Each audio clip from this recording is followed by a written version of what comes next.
یہ جو خدائی امانتیں ہیں یہ کیا کیا ہیں؟ اب یہ یا ایھا الرسول بلغ ما انزل الیک من ربک، اللہ کے رسول صلی اللہ علیہ وآلہ وسلم سے اللہ تعالیٰ مخاطبت فرما رہا ہے، اور یا ایھا الرسول، اللہ اکبر، اے میرے رسول صلی اللہ علیہ وآلہ وسلم، یہ ابلاغ کر دیجئے، اس دین کا ابلاغ کر دیجئے، بات کو پہنچا دیجئے جو ہم آپ پر نازل کر رہے ہیں۔ تو ہم اکثر ایک بات کہتے ہیں پروگرام میں کہ ختم نبوت تو ہو گئی،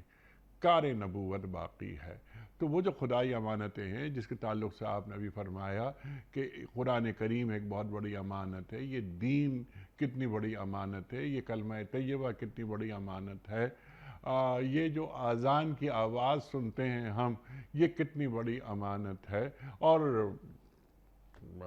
الست بربکم وہاں تک بھی بات اگر ہم اسے ڈاکٹر صاحب لے جائیں اور جس پر ہم قالوا بلا کی بات کرتے ہیں، تو یہ کیا ہمیں یہ اپنے عہد یاد ہیں کہ ہم نے یہ سب عہد کر رکھے ہیں اور یہ امانت کے طور پر ہمارے پاس موجود ہیں، اور ان امانتوں سے ہمیں عہدہ برا ہونا ہے۔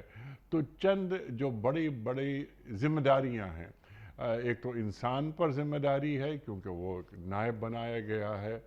خلیفہ بنایا گیا ہے، لیکن ایک مسلمان ہے جو کلمہ گو ہے، جو سرکار دو عالم صلی اللہ علیہ وآلہ وسلم کا نام لیوا ہے، وہ اس کا مقام ذرا بلند ہے۔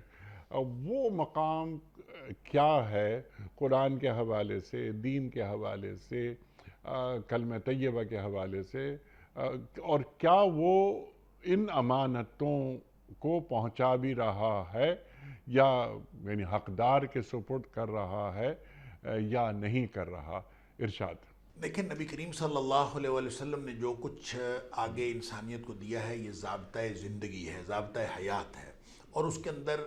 ہر طرح کا پہلو موجود ہے، اور یہ سمجھنا چاہیے کہ نبی کریم صلی اللہ علیہ وآلہ وسلم نے جو صلی کچھ ہمیں اللہ عطا فرمایا ہے وہ ایک کامل دین ہے، اس لیے کہ ایک تو قرآن نے کہا کہ الیوم اکملت لکم دینکم اتممت علیکم نعمتی ورضیت لکم الاسلام دینا، کہ ہم نے مکمل کر دیا۔ اور دوسرا یہ ہے کہ نبی کریم صلی اللہ علیہ وسلم کا اپنا فرمان ہے، اب اس کی جامعیت کا آپ اندازہ کیجئے، میں پھر آگے اس کی تھوڑی سی وضاحت بھی کرتا ہوں کہ نبی کریم صلی اللہ علیہ وسلم فرماتے ہیں کہ ما ترکت شیئا، میں تمہارے لیے میں نے ایک بھی چیز ایسی نہیں چھوڑی، ما ترکت شیئا، میں نے ایک بھی چیز ایسی نہیں چھوڑی، یقربکم الی اللہ ویبعدکم من النار، جو تمہیں اللہ کے قریب کر سکتی تھی اور جہنم سے تمہیں بچا سکتی تھی، الا امرتکم بہ، مگر میں نے تمہیں اس کا حکم دے دیا۔ وما ترکت شیئا، اور میں نے ایک بھی چیز ایسی نہیں چھوڑی، یبعدکم من اللہ ویقربکم الی النار، جو تمہیں اللہ سے دور کر سکتی تھی اور تمہیں جہنم کے قریب کر سکتی تھی، الا نہیتکم عنہ، مگر اس سے میں نے تمہیں منع کر دیا۔ اس کا مطلب یہ ہوا کہ نبی کریم صلی اللہ علیہ وآلہ وسلم نے جو ہمیں دین دیا ہے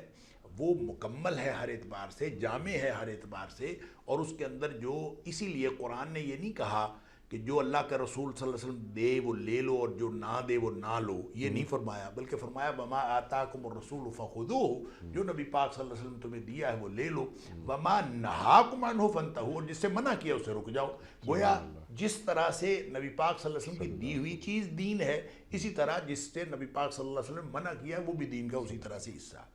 اب اس کی وضاحت میں اس طرح سے کرتا ہوں، جیسے آپ نے فرمایا، آپ نے بہت اچھا اس کو کنکلوڈ کرنے کی کوشش کی اور اس کو ایک جامعیت میں پرونے کی کوشش کی کہ الست بربکم کا وعدہ ہو یا ہماری عام باتیں ہوں، ایک دوسرے کا وعدہ ہو، یا ہماری چھوٹی چھوٹی مانتے ہوں، ہم ایک دوسرے کے پاس روپے رکھیں، کوئی چیز بھی کریں، یہ سارا کچھ جو ہے وہ دین کا حصہ ہے، ساری اس بڑی امانت کا حصہ ہے، اور یہ ساری امانتیں ہیں۔ دیکھیں قرآن کہتا ہے اہل ایمان کے لیے والذین هم لاماناتهم وعہدہم راعون، جو اہل ایمان ہوتے ہیں وہ اپنی امانتوں کی بڑی حفاظت کرتے ہیں، اور جو کیے ہوئے وعدے ہیں ان کی بڑی حفاظت کرتے ہیں۔ اور وہ وعدے کون کون سے ہیں؟ اس میں کوئی چھوٹی بات ہو یا بڑی بات ہو، اس کا اثر وہی ہوتا ہے، اس کی تاثیر وہی ہوتی ہے، اس مقصدیت کے اعتبار سے اس میں کوئی فرق نہیں ہے۔ مثال کے طور پر میں دو مثالیں عرض کروں گا۔ مثال کے طور پر نبی کریم صلی اللہ علیہ وآلہ وسلم کا ایک فرمان ہے، بخاری شریف کے اندر موجود ہے، آپ نے فرمایا کہ لا تدخلون الجنت حتی تؤمنوا، تم کبھی جنت میں داخل نہیں ہو سکتے جب تک تم مومن نہ بن جاؤ۔ اور ولا تؤمنوا حتی تحابوا، اور تم اس وقت تک مومن نہیں بن سکتے جب تک تم آپس میں محبت نہ کرنے لگو۔ اور پھر نبی کریم صلی اللہ علیہ وسلم نے فرمایا اولا ادلکم علی شیء اذا فعلتموہ تحاببتم، کیا میں تمہیں ایک ایسی چیز نہ بتاؤں جب تم کرنے لگو تو تمہاری آپس میں محبت ہو جائے؟ گویا آپس میں محبت ہوگی ایمان آئے گا، ایمان آئے گا تو جنت مل جائے گی۔ تو پورے دین کا مقصد بھی تو جنت ہی ہے۔ تو وہ کون سی چیز ہے جو نبی پاک صلی اللہ علیہ وسلم نے بتائی؟ نہ وہ ایمانیات میں سے ہے، نہ وہ اسلام کے بنیادی ارکان میں سے ہے، اور نہ کوئی وہ احسان کے معاملات میں سے، وہ ایک معاشرتی ایک شعار ہے جو نبی کریم صلی اللہ علیہ وسلم نے بتایا۔ آپ نے فرمایا افشوا السلام بینکم، آپس میں ایک دوسرے کو بہت زیادہ السلام علیکم کہا کرو، آپس میں سلام کو پھیلایا کرو۔ سلام کو یہ محبت کا نسخہ ہے، اس سے محبتیں پھیلیں گی، محبتیں ہوں گی تو پھر ایمان آئے گا، ایمان آئے گا تو جنت مل جائے گی۔ گویا السلام علیکم کہنے سے بھی جنت ملتی ہے۔ مقصدیت کے اعتبار سے نبی پاک صلی اللہ علیہ وسلم نے انتہائی چھوٹی امانت بطور شعار کے دی ہو تو اس کا مقصد بھی وہی ہے۔ اور نبی کریم صلی اللہ علیہ وسلم نے ہمیں قرآن ہماری طرف بھیجا ہو، اللہ کا دیا ہوا قرآن، تو وہ بھی اسی طرح سے امانت ہے۔ مقصدیت کے اعتبار سے ان دونوں میں کوئی فرق نہیں ہے۔ اسی طرح ایک دوسری مثال ابو داؤد شریف کے اندر موجود ہے کہ جب بنو ثقیف مسلمان ہوئے ہیں، یہ وہی ہیں طائف والے جنہوں نے نبی کریم صلی اللہ علیہ وسلم کے ساتھ بدسلوکی کی تھی، آپ کو پتھر مارے تھے، اور نبی کریم صلی اللہ علیہ وسلم وہاں سے واپس تشریف لے آئے تھے، اور ان میں سے کسی نے بھی نبی کریم صلی اللہ علیہ وسلم کی بات پر لبیک نہیں کہا تھا۔ اور ان کے لیے جب اللہ کی طرف سے فرشتہ آیا، اس نے کہا کہ اللہ کے رسول صلی اللہ علیہ وسلم اگر آپ فرمائیں تو میں ان کو دو پہاڑوں کے درمیان پیس کے رکھ دوں۔ آپ نے فرمایا نہیں، مجھے امید ہے کہ ان کی نسلوں میں سے مومن پیدا ہوں گے۔ تو پھر وہ مومن پیدا ہوئے، نبی کریم صلی اللہ علیہ وسلم کی حیات طیبہ میں ہی یہ لوگ ایمان لانے کے لیے نبی پاک صلی اللہ علیہ وسلم کی خدمت میں حاضر ہوئے۔ لیکن چونکہ یہ لوگ بڑے سخت دل اور سخت گیر قسم کے آدمی تھے اور ان کے مزاج ہی عجیب و غریب تھے، تو انہوں نے اسلام قبول کرتے ہوئے نبی کریم صلی اللہ علیہ وسلم سے کچھ رعایتیں مانگی۔ کچھ تو مالی رعایتیں تھیں، وہ آپ نے کوئی 1 سال کے لیے ان کو عشر زکوٰۃ وغیرہ کے معاملات تھے، اس کو تو آپ نے اجازت دے دی۔ اور ایک انہوں نے رعایت اور مانگی جس کے لیے حدیث کے الفاظ ہیں کہ اللہ یجبو، کہ انہوں نے یہ مانگا کہ ہم یہ جبا یجبو جو حتیٰ اس کے کئی معنی ہیں، تو انہوں نے کیا رعایت مانگی تھی؟ وہ نبی پاک صلی اللہ علیہ وسلم کے جواب میں جو تخصیص ہو گئی اور اس سے وضاحت ہو گئی کہ اصل میں یہ کیا مانگ رہے تھے۔ تو نبی کریم صلی اللہ اصل میں یہ مانگ رہے تھے کہ ہمیں نماز میں یہ جو رکوع کرنا ہے اس کی اجازت دے دیں کہ ہم رکوع نہیں کریں گے۔ اور رکوع جبا یجبو کا ایک معنی جھکنا بھی ہوتا ہے، تو انہوں نے کہا اللہ یجبو کہ یہ جھکیں گے نہیں اور باقی کام سارے کریں گے، دین کے باقی سارے معاملات پر عمل کریں گے، صرف نماز بھی پڑھیں گے، نماز میں صرف جھکیں گے نہیں۔ نبی کریم صلی اللہ علیہ وسلم اس کے جواب میں یہ نہیں فرمایا کہ رکوع کے بغیر رکعت نہیں ہوتی، نہ آپ نے یہ فرمایا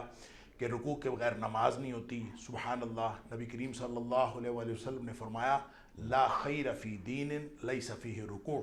اس دین کے اندر کوئی بھلائی نہیں جس کے اندر رکوع نہ ہو۔ گویا جس طرح پورے دین کی بھلائیاں ہیں، ایک رکوع کے اندر بھی وہ بھلائی موجود ہے۔ لہٰذا جو چیز اسلام میں ہو وہ مقصدیت اور تاثیر کے اعتبار سے اسی طرح ہے جیسے پورا دین ہے۔ اللہ کریم نے یہ ہمیں ایک بڑا ہی جامع دین دیا ہے۔ وہ ساری امانتیں جو نبی پاک صلی اللہ علیہ وسلم نے ہمارے سپرد کی ہیں دین کی شکل میں، اس میں اخلاقیات ہے تو وہ جو مذہبی باتیں ہیں، جو اسلام کی باتیں، اسلام کے بنیادی ارکان ہیں، وہ جو ایمانیات کے ارکان ہیں، اور ایمان ایک مرکب چیز ہے، اس کے سارے اجزاء ہیں، وہ ہر چیز جو ہے وہ اللہ کے رسول صلی اللہ علیہ وسلم کی طرف سے ہمیں جو دی گئی یہ اللہ کی طرف سے امانت ہے، کیونکہ ان الدین عند اللہ الاسلام، یہ اصل میں اللہ کا دین ہے جو نبی کریم صلی اللہ علیہ وسلم نے ہم تک پہنچایا ہے۔ لہٰذا یہ سارا کا سارا مل کے وہ امانتیں ہیں جس کے اوپر حفاظت کے لیے اہل ایمان کی ذمہ داری لگائی گئی ہے۔ والذین هم لاماناتہم وعہدہم راعون، وہ لوگ جو اہل ایمان ہوتے ہیں وہ اپنی امانتوں اور اپنے وعدوں کا تحفظ کرتے ہیں۔ سبحان اللہ، سبحان اللہ، سبحان اللہ۔